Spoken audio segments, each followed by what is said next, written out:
Welcome back. ಇನ್ನು ರೇಣುಕಾಸ್ವಾಮಿ ಕೊಲೆ ಕೇಸ್ನಲ್ಲಿ ಸಿಲುಕಿ ಬಳ್ಳಾರಿ ಜೈಲಿನಲ್ಲಿರೋ ದರ್ಶನ್ ಸಂಕಷ್ಟ ಒಂದಾ ಎರಡ. ಆ ಕಡೆ ಸಂಕಷ್ಟ ತಪ್ತಾ ಇಲ್ಲ, ಒಂದು ಕಡೆ ಬೇಲ್ ಸಿಗ್ತಾ ಇಲ್ಲ, ಈ ಕಡೆ ಮನಸ್ಸಿಗೆ ನೆಮ್ಮದಿ ಇಲ್ಲ, ಯಾರು ಫ್ರೆಂಡ್ಸ್ ಸುತ್ತಮುತ್ತ ಇಲ್ಲ. ಅಟ್ಲೀಸ್ಟ್ ನಾಗರಾಜ್ ಯಾರು ಜೊತೆಗಿರ್ತಾ ಇದ್ರು, ಅವರು ಇಲ್ಲ, ಒಬ್ಬೊಬ್ಬರು ಒಂದೊಂದು ಕಡೆ ಆಗಿದ್ದಾರೆ. ಆದ್ದರಿಂದ ಪತ್ನಿ ವಿಜಯಲಕ್ಷ್ಮಿ ಅವರು ಒಂದು ವಿಶೇಷವಾದಂತಹ ಪುಸ್ತಕವನ್ನು ತಂದು ಕೊಟ್ಟಿದ್ದಾರಂತೆ ದರ್ಶನ್ಗೆ. ಏನದು, ಅದರ ಬಗ್ಗೆ ಒಂದು ರಿಪೋರ್ಟ್ ನಿಮ್ಮ ಮುಂದೆ.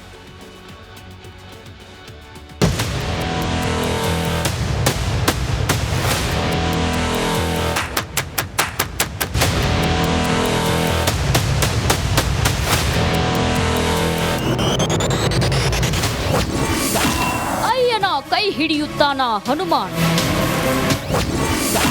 ದರ್ಶನ್ ಬೆನ್ನಿಗೆ ನಿಂತ್ರ ಮಿತ್ರ ಸುದೀಪ್. ಧಿಮಾಕು, ಮೈ ತುಂಬಾ ಧಿಮಾಕು. ಹೆಂಡತಿಗೆ ಹೊಡೆಯೋದು, ಹೋಟೆಲ್ ಸಿಬ್ಬಂದಿ ಮೇಲೆ ಕೈ ಮಾಡೋದು, ಪ್ರೊಡ್ಯೂಸರ್ಗೆ ಧಮಕಿ ಹಾಕೋದು, ರೇಣುಕಾಸ್ವಾಮಿನ ಕಿಡ್ನಾಪ್ ಮಾಡಿಸಿ ಕೊಲೆ ಮಾಡೋದು. ಅಬ್ಬಬ್ಬ, ಈ ಕಿತ್ತೋದ್ ಕಾಟೇರನ ಧಿಮಾಕು ದೌಲತ್ತು ಒಂದಾ ಎರಡ. ಮಾಡೋದೆಲ್ಲ ಮಾಡಿ ಹನುಮನಿಗೆ ಮೊರೆ. ಚಿತ್ರದುರ್ಗದ ರೇಣುಕಾಸ್ವಾಮಿಯನ್ನ ಬಡಿದು ಕೊಂದ ಪ್ರಕರಣದಲ್ಲಿ ನಟ ದರ್ಶನ್ ಸೇರಿ 17 ಜನ ಜೈಲು ಸೇರಿದ್ದಾರೆ. ಆದ್ರೂ ಪೊರ್ಕಿಯ ಪೊಗರು ಮಾತ್ರ ಕಮ್ಮಿಯಾದಂತೆ ಕಾಣ್ತಿಲ್ಲ. ಅದೇ ಕಾರಣಕ್ಕೆ ಕಾಟೇರನ ಕೈಗೆ ಹನುಮಾನ್ ಚಾಲಿಸ ನೀಡಲಾಗಿದೆ. ಅದನ್ನ ಕೊಟ್ಟಿದ್ದು ಬೇರ್ಯಾರೂ ಅಲ್ಲ, ಪತ್ನಿ ವಿಜಯಲಕ್ಷ್ಮಿ. ಪತಿ ಮನಪರಿವರ್ತನೆ ಆಗ್ಲಿ ಅನ್ನೋ ಕಾರಣಕ್ಕೆ ಪುಸ್ತಕ ನೀಡಿದ್ದಾರಂತೆ.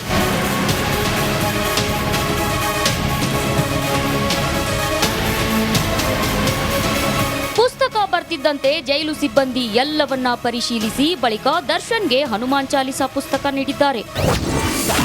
ಆತನ ಕಷ್ಟ ನೋಡಿ ಸಂಭ್ರಮಿಸೋದಿಲ್ಲ. ನನ್ನ ಸ್ನೇಹಿತ ತೊಂದರೆಯಲ್ಲಿದ್ದಾಗ ನೋಡಿ ಖುಷಿ ಪಡುವ ವ್ಯಕ್ತಿ ನಾನಲ್ಲ ಅಂತ ಕಿಚ್ಚ ಸುದೀಪ್ ಹೇಳಿದ್ದಾರೆ. ಆ ಮೂಲಕ ದರ್ಶನ್ ಮೇಲಿನ ಸ್ನೇಹದ ಬಗ್ಗೆ ಪರೋಕ್ಷವಾಗಿ ಮಾತನಾಡಿದ್ದಾರೆ. ದರ್ಶನ್ಗೆ ಸುದೀಪ್ ಬಲ. ದರ್ಶನ್ ನನ್ನ ಮಧ್ಯದ ಜಗಳ, ಸ್ಪರ್ಧೆ ವೈಯಕ್ತಿಕ. ಆತನ ಸಮಸ್ಯೆ ಕಂಡು ಖುಷಿ ಪಡುವ ವ್ಯಕ್ತಿ ನಾನಲ್ಲ. ಘಟನೆ ನೆನೆದು ನನಗೆ ನೋವಾಗಿದ್ದಂತೂ ಸತ್ಯ. ಕೆಲ ವ್ಯಕ್ತಿಗಳು ಮಾತನಾಡದಿದ್ರೂ ಪರವಾಗಿಲ್ಲ, ಆದ್ರೆ ಕಣ್ಮುಂದೆ ಚೆನ್ನಾಗಿ ಓಡಾಡ್ತಿದ್ರೆ ಸಾಕು ಅನ್ನೋ ಮೂಲಕ ಪರೋಕ್ಷವಾಗಿ ದರ್ಶನ್ ಪರ ಸುದೀಪ್ ಬ್ಯಾಟ್ ಬೀಸಿದ್ದಾರೆ.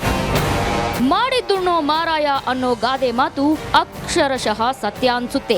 ಯಾಕಂದ್ರೆ ಕೊಲೆ ಕೇಸ್ನಲ್ಲಿ ಜೈಲು ಸೇರಿರೋ ದರ್ಶನ್ ವಿಲವಿಲ ಒದ್ದಾಡ್ತಿದ್ದಾನೆ. ಸೆರೆಮನೆಯಲ್ಲಿ ದಾಸನಿಗೆ ಒಂಟಿತನ ಕಾಡ್ತಿದೆ. ನೆಮ್ಮದಿ ಇಲ್ಲದೆ ಪೊರ್ಕಿ ಕಂಗೆಟ್ಟಿದ್ದಾನೆ. ಸೆಲ್ನಲ್ಲಿ ಪದೇ ಪದೇ ಎಮೋಷನಲ್ ಹಾಡು ಕೇಳ್ತಿದ್ದಾನಂತೆ. ರೇಣುಗಾರಾಧ್ಯ, ರಿಪಬ್ಲಿಕ್ ಕನ್ನಡ, ಬಳ್ಳಾರಿ. ನೋಡಿ, ಇದೀಗ ಒಂದು ಟೀಮ್ ಪರಪ್ಪನ ಅಗ್ರಹಾರಕ್ಕೆ ಹೋಗಿದೆ. ನಾವು ಆವತ್ತಿಂದ ಹೇಳ್ತಾ ಇದ್ವಿ, ಪರಪ್ಪನ ಅಗ್ರಹಾರದಲ್ಲಿ ತುಂಬ ಇದೆ ರೀ, ಕೇವಲ ಫೋಟೋ ಗಿಡೋ ಪ್ರಶ್ನೆ ಅಲ್ಲ. ಇವತ್ತು ಡ್ರಗ್ಸ್ ಸಿಕ್ಕಿದೆ, ಲಾಂಗ್ ಸಿಕ್ಕಿದೆ. ಬನ್ನಿ, ಏನದು? ಪರಪ್ಪನ ಅಗ್ರಹಾರ ಜೈಲಿನಲ್ಲಿದ್ಯಾ ನಶೆಯ ಲೋಕ ಇದ್ದೇ ಇರುತ್ತೆ. ಈ ಡ್ರಗ್ಸ್ ಮಾರೋರು, ಗಾಂಜಾ ಮಾರೋರನ್ನ ಒಳಗೆ ಕರ್ಕೊಂಡು ಹೋದರೆ ನೆಕ್ಸ್ಟ್ ಅವರೇ ಸಪ್ಲೈ ಮಾಡ್ತಾರೆ. ಸೆಂಟ್ರಲ್ ಜೈಲ್ ಅಕ್ರಮ ಚಟುವಟಿಕೆಗೆ ಕಡಿವಾಣ ಯಾಕಿಲ್ಲ? ಮಾಡೋಕ್ಕಾಗ್ತಾ ಇಲ್ವೋ, ಅಥವಾ ಅಲ್ಲಿಗಿರುವಂಥ ಸೂಕ್ತ ಸಿಬ್ಬಂದಿ ಸಾಕಾಗ್ತಾ ಇಲ್ವೋ? ಇಲ್ಲಿ ಪೊಲೀಸರು ಬಂಧನ ಮಾಡಿ ಒಳಗೆ ಕರ್ಕೊಂಡು ಹೋಗ್ತಾರೆ, ಆಮೇಲೆ ದೊಡ್ಡ ದೊಡ್ಡ ರೌಡಿಗಳು ಏನು ಹೇಳ್ತಾರೆ ಅದನ್ನು ಪೊಲೀಸರು ಕೇಳಬೇಕು. ಜೈಲಿನಲ್ಲಿ ದರ್ಶನ್ ಗೆಳೆಯನ ಬಳಿ ಡ್ರಗ್ಸ್ ಪತ್ತೆಯಾಗಿದೆ ಅಂತೆ. ವಿಲ್ಸನ್ ಗಾರ್ಡನ್ ನಾಗನಿಗೆ ಶಾಕ್ ಕೊಟ್ಟ ಖಾಕಿ ಪಡೆ. ಮೊನ್ನೆ 100 ಜನ CCB ಪೊಲೀಸರು ಹೋಗಿದ್ರು, ಏನೂ ಸಿಕ್ಕಿರಲಿಲ್ಲ. ಆ ಸಂದರ್ಭದಲ್ಲಿ 6 ಬಾಕ್ಸನ್ನು ಬೇರೆ ಕಡೆ ಶಿಫ್ಟ್ ಮಾಡಿದ್ದಂತೆ ವಿಲ್ಸನ್ ಗಾರ್ಡನ್ ನಾಗ. ಮತ್ತೆ ಹೋಗಿದ್ದಾರೆ. ಆಗ್ನೇಯ ವಿಭಾಗದ ಪೊಲೀಸರಿಂದ ದಿಢೀರ್ ದಾಳಿ ಆಗತ್ತೆ. ನಾಗ ಆತನ ಸಹಚರ ಇದ್ದ ಬ್ಯಾರಕ್ ಮೇಲೆ ರೇಡ್ ಆಗತ್ತೆ. ವಿಲ್ಸನ್ ಗಾರ್ಡನ್ ನಾಗನ ಪಡೆ ಬಳಿ ಡ್ರಗ್ಸ್ ಪತ್ತೆಯಾಗಿದೆ. ಮೊಬೈಲ್ ಹಾಗೂ ಡ್ರಗ್ಸ್ 25,000 ಕ್ಯಾಶ್ ಪತ್ತೆಯಾಗಿದೆ. ಪೆನ್ ಡ್ರೈವ್ ಸೇರಿದಂತೆ ಇನ್ನಿತರ ವಸ್ತುಗಳನ್ನು ಕೂಡ ಜಪ್ತಿ ಮಾಡಿಕೊಂಡಿದ್ದಾರೆ. ಜೈಲೊಳಗೆ ಏನೆಲ್ಲ ಸಿಕ್ಕಿದೆ ಗೊತ್ತಾ? 15 mobile, 3 charger, 7 electric stove, 3 long beedi cigarette ಪ್ಯಾಕೆಟ್ಗಳು ಆಗ್ನೇಯ ವಿಭಾಗದ ಪೊಲೀಸರು ದಿಢೀರ್ ದಾಳಿ ಮಾಡಿದಾಗ ಸಿಕ್ಕಿದೆ. 20 ಗ್ರಾಂ ಡ್ರಗ್ಸ್ ವಶಕ್ಕೆ ಪಡೆದಿದ್ದಾರೆ ಪೊಲೀಸರು. ಆಮೇಲೆ ಸ್ಟವ್ ಯಾಕೆ ಅಂತಂದರೆ ಎಗ್ಗಿಟ್ಕೊಂಡಿದ್ದಾರೆ, ಬೇಕೆನಿಸಿದ ಸಮಯದಲ್ಲಿ ಆಮ್ಲೆಟ್ ಮಾಡೋದು, ತಿನ್ನೋದು. ಯಾರು? ವಿಲ್ಸನ್ ಗಾರ್ಡನ್ ನಾಗ. ಎಸ್, ಅದೇ ಸ್ಟವ್ವಲ್ಲಿ ಟೀ ಮಾಡಿ ದರ್ಶನ್ ಜೊತೆ ಟೀ ಪಾರ್ಟಿ ಮಾಡಿದ್ದ ರೌಡಿ ನಾಗ ವಿಲ್ಸನ್ ಗಾರ್ಡನ್ ನಾಗ. ಜೈಲನ್ನೇ ಮನೆಯಂತೆ ಮಾಡಿಕೊಂಡಿದ್ದ ನಾಗ. ಮೊಬೈಲ್ ಉಂಟು, ಚಾರ್ಜಿಂಗ್ ಸೌಲಭ್ಯ ಉಂಟು. ಜೈಲಿಂದಲೇ ಧಮಕಿ ಹಾಕಿದ್ನ ವಿಲ್ಸನ್ ಗಾರ್ಡನ್ ನಾಗ ಹೊರಗಿನವರಿಗೆ. ಪರಪ್ಪನ ಅಗ್ರಹಾರಕ್ಕೆ ಲಾಂಗ್ ತರಿಸಿಕೊಂಡಿದ್ದಂತೆ ನಾಗ. ಪೊಲೀಸರಿಗೆ ನಾಚಿಕೆ ಆಗಬೇಕಲ್ಲ ಇದು. ದರ್ಶನ್ ಫ್ರೆಂಡ್ ನಾಗನಿಗೆ ಲಾಂಗ್ ಯಾಕೆ ಬೇಕಿತ್ತು? ಪರಪ್ಪನ ಅಗ್ರಹಾರದಲ್ಲೂ ರೌಡಿಸಮ್ ಮಾಡ್ತಾ ಇದ್ನ ನಾಗ? ಎಲ್ಲ ಪ್ರಶ್ನೆಗಳು ಉದ್ಭವ ಆಗುತ್ತೆ. ನಮ್ಮ ಪೊಲೀಸ್ ಡಿಪಾರ್ಟ್ಮೆಂಟ್, ನಮ್ಮ ಹೋಮ್ ಮಿನಿಸ್ಟರ್ ಕೇಳಿದ್ರೆ ಅಂಥದ್ದೇನೂ ಇಲ್ಲ, ಎಲ್ಲ ಶಾಂತಿಯುತವಾಗಿದೆ ಅಂತ ಹೇಳ್ಬಿಡ್ತಾರೆ. Welcome back. ಇನ್ನು ರೇಣುಕಾಸ್ವಾಮಿ ಕೊಲೆ ಕೇಸ್ನಲ್ಲಿ ಸಿಲುಕಿ ಬಳ್ಳಾರಿ ಜೈಲಿನಲ್ಲಿರೋ ದರ್ಶನ್ ಸಂಕಷ್ಟ ಒಂದಾ ಎರಡ? ಆ ಕಡೆ ಸಂಕಷ್ಟ ತಪ್ತಾ ಇಲ್ಲ, ಒಂದು ಕಡೆ ಬೇಲ್ ಸಿಗ್ತಾ ಇಲ್ಲ, ಈ ಕಡೆ ಮನಸ್ಸಿಗೆ ನೆಮ್ಮದಿ ಇಲ್ಲ, ಯಾರು ಫ್ರೆಂಡ್ಸ್ ಸುತ್ತಮುತ್ತ ಇಲ್ಲ. ಅಟ್ಲೀಸ್ಟ್ ನಾಗರಾಜ್ ಯಾರು ಜೊತೆಗಿರ್ತಾ ಇದ್ರು, ಅವರು ಇಲ್ಲ, ಒಬ್ಬೊಬ್ಬರು ಒಂದೊಂದು ಕಡೆ ಆಗಿದ್ದಾರೆ. ಆದ್ದರಿಂದ ಪತ್ನಿ ವಿಜಯಲಕ್ಷ್ಮಿ ಅವರು ಒಂದು ವಿಶೇಷವಾದಂತಹ ಪುಸ್ತಕವನ್ನು ತಂದು ಕೊಟ್ಟಿದ್ದಾರಂತೆ ದರ್ಶನ್ಗೆ. ಏನದು, ಅದರ ಬಗ್ಗೆ ಒಂದು ರಿಪೋರ್ಟ್ ನಿಮ್ಮ ಮುಂದೆ.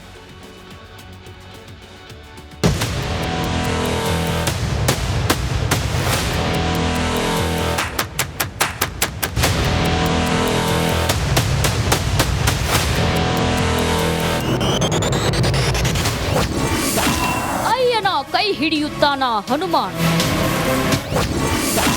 ದರ್ಶನ್ ಬೆನ್ನಿಗೆ ನಿಂತ್ರ ಮಿತ್ರ ಸುದೀಪ್. ಧಿಮಾಕು, ಮೈ ತುಂಬಾ ಧಿಮಾಕು. ಹೆಂಡತಿಗೆ ಹೊಡೆಯೋದು, ಹೋಟೆಲ್ ಸಿಬ್ಬಂದಿ ಮೇಲೆ ಕೈ ಮಾಡೋದು, ಪ್ರೊಡ್ಯೂಸರ್ಗೆ ಧಮಕಿ ಹಾಕೋದು, ರೇಣುಕಾಸ್ವಾಮಿನ ಕಿಡ್ನಾಪ್ ಮಾಡಿಸಿ ಕೊಲೆ ಮಾಡೋದು. ಅಬ್ಬಬ್ಬ, ಈ ಕಿತ್ತೋದ್ ಕಾಟೇರನ ಧಿಮಾಕು ದೌಲತ್ತು ಒಂದಾ ಎರಡ? ಮಾಡೋದೆಲ್ಲ ಮಾಡಿ ಹನುಮನಿಗೆ ಮೊರೆ. ಚಿತ್ರದುರ್ಗದ ರೇಣುಕಾಸ್ವಾಮಿಯನ್ನ ಬಡಿದು ಕೊಂದ ಪ್ರಕರಣದಲ್ಲಿ ನಟ ದರ್ಶನ್ ಸೇರಿ 17 ಜನ ಜೈಲು ಸೇರಿದ್ದಾರೆ. ಆದ್ರೂ ಪೊರ್ಕಿಯ ಪೊಗರು ಮಾತ್ರ ಕಮ್ಮಿಯಾದಂತೆ ಕಾಣ್ತಿಲ್ಲ. ಅದೇ ಕಾರಣಕ್ಕೆ ಕಾಟೇರನ ಕೈಗೆ ಹನುಮಾನ್ ಚಾಲಿಸ ನೀಡಲಾಗಿದೆ. ಅದನ್ನ ಕೊಟ್ಟಿದ್ದು ಬೇರ್ಯಾರೂ ಅಲ್ಲ, ಪತ್ನಿ ವಿಜಯಲಕ್ಷ್ಮಿ. ಪತಿ ಮನಪರಿವರ್ತನೆ ಆಗ್ಲಿ ಅನ್ನೋ ಕಾರಣಕ್ಕೆ ಪುಸ್ತಕ ನೀಡಿದ್ದಾರಂತೆ.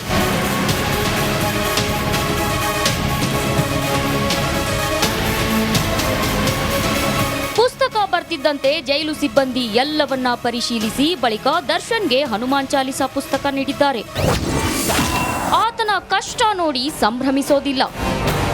ನನ್ನ ಸ್ನೇಹಿತ ತೊಂದರೆಯಲ್ಲಿದ್ದಾಗ ನೋಡಿ ಖುಷಿ ಪಡುವ ವ್ಯಕ್ತಿ ನಾನಲ್ಲ ಅಂತ ಕಿಚ್ಚ ಸುದೀಪ್ ಹೇಳಿದ್ದಾರೆ. ಆ ಮೂಲಕ ದರ್ಶನ್ ಮೇಲಿನ ಸ್ನೇಹದ ಬಗ್ಗೆ ಪರೋಕ್ಷವಾಗಿ ಮಾತನಾಡಿದ್ದಾರೆ.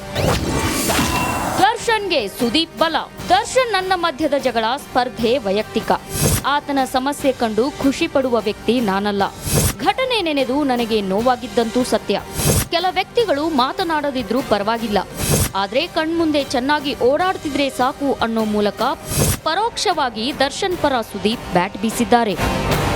ಮಾಡಿದ್ದುಣ್ಣೋ ಮಾರಾಯ ಅನ್ನೋ ಗಾದೆ ಮಾತು ಅಕ್ಷರಶಃ ಸತ್ಯ ಅನ್ಸುತ್ತೆ. ಯಾಕಂದ್ರೆ ಕೊಲೆ ಕೇಸ್ನಲ್ಲಿ ಜೈಲು ಸೇರಿರೋ ದರ್ಶನ್ ವಿಲವಿಲ ಒದ್ದಾಡ್ತಿದ್ದಾನೆ. ಸೆರೆಮನೆಯಲ್ಲಿ ದಾಸನಿಗೆ ಒಂಟಿತನ ಕಾಡ್ತಿದೆ. ನೆಮ್ಮದಿ ಇಲ್ಲದೆ ಪೊರ್ಕಿ ಕಂಗೆಟ್ಟಿದ್ದಾನೆ. ಸೆಲ್ನಲ್ಲಿ ಪದೇ ಪದೇ ಎಮೋಷನಲ್ ಹಾಡು ಕೇಳ್ತಿದ್ದಾನಂತೆ. ರೇಣುಗಾರಾಧ್ಯ, ರಿಪಬ್ಲಿಕ್ ಕನ್ನಡ, ಬಳ್ಳಾರಿ. ನೋಡಿ, ಇದೀಗ ಒಂದು ಟೀಮ್ ಪರಪ್ಪನ ಅಗ್ರಹಾರಕ್ಕೆ ಹೋಗಿದೆ. ನಾವು ಆವತ್ತಿಂದ ಹೇಳ್ತಾ ಇದ್ವಿ, ಪರಪ್ಪನ ಅಗ್ರಹಾರದಲ್ಲಿ ತುಂಬ ಇದೆ ರೀ. ಕೇವಲ ಫೋಟೋ ಗಿಡೋ ಪ್ರಶ್ನೆ ಅಲ್ಲ, ಇವತ್ತು ಡ್ರಗ್ಸ್ ಸಿಕ್ಕಿದೆ, ಲಾಂಗ್ ಸಿಕ್ಕಿದೆ. ಬನ್ನಿ, ಏನದು? ಪರಪ್ಪನ ಅಗ್ರಹಾರ ಜೈಲಿನಲ್ಲಿದ್ಯಾ ನಶೆಯ ಲೋಕ ಇದ್ದೇ ಇರುತ್ತೆ. ಈ ಡ್ರಗ್ಸ್ ಮಾರೋರು, ಗಾಂಜಾ ಮಾರೋರನ್ನ ಒಳಗೆ ಕರ್ಕೊಂಡೋದ್ರೆ ನೆಕ್ಸ್ಟ್ ಅವರೇ ಸಪ್ಲೈ ಮಾಡ್ತಾರೆ. ಸೆಂಟ್ರಲ್ ಜೈಲ್ ಅಕ್ರಮ ಚಟುವಟಿಕೆಗೆ ಕಡಿವಾಣ ಯಾಕಿಲ್ಲ? ಮಾಡೋಕ್ಕಾಗ್ತಾ ಇಲ್ವೋ, ಅಥವಾ ಅಲ್ಲಿಗಿರುವಂಥ ಸೂಕ್ತ ಸಿಬ್ಬಂದಿ ಸಾಕಾಗ್ತಾ ಇಲ್ವೋ? ಇಲ್ಲಿ ಪೊಲೀಸರು ಬಂಧನ ಮಾಡಿ ಒಳಗೆ ಕರ್ಕೊಂಡು ಹೋಗ್ತಾರೆ. ಆಮೇಲೆ ದೊಡ್ಡ ದೊಡ್ಡ ರೌಡಿಗಳು ಏನು ಹೇಳ್ತಾರೆ ಅದನ್ನು ಪೊಲೀಸರು ಕೇಳಬೇಕು. ಜೈಲಿನಲ್ಲಿ ದರ್ಶನ್ ಗೆಳೆಯನ ಬಳಿ ಡ್ರಗ್ಸ್ ಪತ್ತೆಯಾಗಿದೆ ಅಂತೆ. ವಿಲ್ಸನ್ ಗಾರ್ಡನ್ ನಾಗನಿಗೆ ಶಾಕ್ ಕೊಟ್ಟ ಖಾಕಿ ಪಡೆ. ಮೊನ್ನೆ 100 ಜನ CCB ಪೊಲೀಸರು ಹೋಗಿದ್ರು, ಏನೂ ಸಿಕ್ಕಿರಲಿಲ್ಲ. ಆ ಸಂದರ್ಭದಲ್ಲಿ 6 ಬಾಕ್ಸನ್ನು ಬೇರೆ ಕಡೆ ಶಿಫ್ಟ್ ಮಾಡಿದ್ದಂತೆ ವಿಲ್ಸನ್ ಗಾರ್ಡನ್ ನಾಗ. ಮತ್ತೆ ಹೋಗಿದ್ದಾರೆ. ಆಗ್ನೇಯ ವಿಭಾಗದ ಪೊಲೀಸರಿಂದ ದಿಢೀರ್ ದಾಳಿ ಆಗತ್ತೆ. ನಾಗ ಆತನ ಸಹಚರ ಇದ್ದ ಬ್ಯಾರಕ್ ಮೇಲೆ ರೇಡ್ ಆಗತ್ತೆ. ವಿಲ್ಸನ್ ಗಾರ್ಡನ್ ನಾಗನ ಪಡೆ ಬಳಿ ಡ್ರಗ್ಸ್ ಪತ್ತೆಯಾಗಿದೆ. ಮೊಬೈಲ್ ಹಾಗೂ ಡ್ರಗ್ಸ್ 25,000 ಕ್ಯಾಶ್ ಪತ್ತೆಯಾಗಿದೆ. ಪೆನ್ ಡ್ರೈವ್ ಸೇರಿದಂತೆ ಇನ್ನಿತರ ವಸ್ತುಗಳನ್ನು ಕೂಡ ಜಪ್ತಿ ಮಾಡಿಕೊಂಡಿದ್ದಾರೆ. ಜೈಲೊಳಗೆ ಏನೆಲ್ಲ ಸಿಕ್ಕಿದೆ ಗೊತ್ತಾ? 15 ಮೊಬೈಲ್, 3 ಚಾರ್ಜರ್, 7 ಎಲೆಕ್ಟ್ರಿಕ್ ಸ್ಟವ್,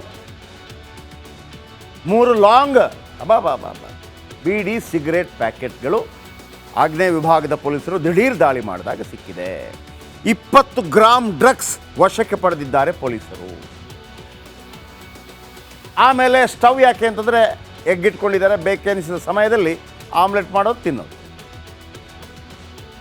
ಯಾರು ವಿಲ್ಸನ್ ಗಾರ್ಡನ್ ನಾಗ? ಎಸ್, ಅದೇ ಸ್ಟವ್ವಲ್ಲಿ ಟೀ ಮಾಡಿ ದರ್ಶನ್ ಜೊತೆ ಟೀ ಪಾರ್ಟಿ ಮಾಡಿದ್ದ ರೌಡಿ ನಾಗ ವಿಲ್ಸನ್ ಗಾರ್ಡನ್ ನಾಗ. ಜೈಲನ್ನೇ ಮನೆಯಂತೆ ಮಾಡಿಕೊಂಡಿದ್ದ ನಾಗ. ಮೊಬೈಲ್ ಉಂಟು, ಚಾರ್ಜಿಂಗ್ ಸೌಲಭ್ಯ ಉಂಟು. ಜೈಲಿಂದಲೇ ಧಮ್ಕಿ ಹಾಕಿದ್ನ ವಿಲ್ಸನ್ ಗಾರ್ಡನ್ ನಾಗ ಹೊರಗಿನವರಿಗೆ. ಪರಪ್ಪನ ಅಗ್ರಹಾರಕ್ಕೆ ಲಾಂಗ್ ತರಿಸಿಕೊಂಡಿದ್ದಂತೆ ನಾಗ. ಪೊಲೀಸರಿಗೆ ನಾಚಿಕೆ ಆಗಬೇಕಲ್ಲ ಇದು. ದರ್ಶನ್ ಫ್ರೆಂಡ್ ನಾಗನಿಗೆ ಲಾಂಗ್ ಯಾಕೆ ಬೇಕಿತ್ತು? ಪರಪ್ಪನ ಅಗ್ರಹಾರದಲ್ಲೂ ರೌಡಿಸಮ್ ಮಾಡ್ತಾ ಇದ್ನ ನಾಗ? ಎಲ್ಲ ಪ್ರಶ್ನೆಗಳು ಉದ್ಭವ ಆಗುತ್ತೆ. ನಮ್ಮ ಪೊಲೀಸ್ ಡಿಪಾರ್ಟ್ಮೆಂಟ್, ನಮ್ಮ ಹೋಮ್ ಮಿನಿಸ್ಟರ್ ಕೇಳಿದ್ರೆ ಅಂಥದ್ದೇನೂ ಇಲ್ಲ, ಎಲ್ಲ ಶಾಂತಿಯುತವಾಗಿದೆ ಅಂತ ಹೇಳ್ಬಿಡ್ತಾರೆ.